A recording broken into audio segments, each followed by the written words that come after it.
सारी जिंदगी लड़ने के बाद, ज़रूरत से ज़्यादा अकड़ने के बाद, घर को छोड़ के जाने के बाद, घर में लौट के आने के बाद, आंख मिला के जताने के बाद, आंख को थोड़ा झुकाने के बाद, पहले जवां होने के बाद, फिर जवानी खोने के बाद, आपने जो तब कहा था आज सुनाई देता है। मुझे खुद में अपना बाप दिखाई देता है। आपकी वो सारी कमियां जिनसे मैं शर्माता था, धीरे धीरे गौर किया तो सबको खुद में पाता था।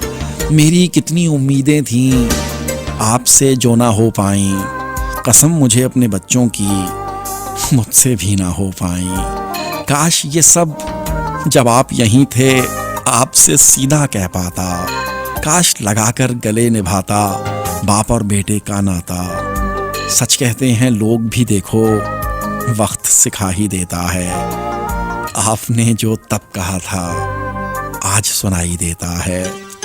मुझे खुद में अपना बाप दिखाई देता है।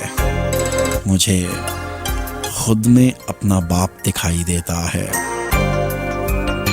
वो कहीं मैं पढ़ रहा था, किसी ने क्या खूब कहा है कि ये बाप जो होता है ना, ये चले जाने के बाद ही समझ में आता है। और इसमें 100% हकीकत है कि बाप होते हुए समझ में नहीं आता। बाप जब चला जाता है फिर ही समझ में आता है कि हाँ आप ये कहा करते थे।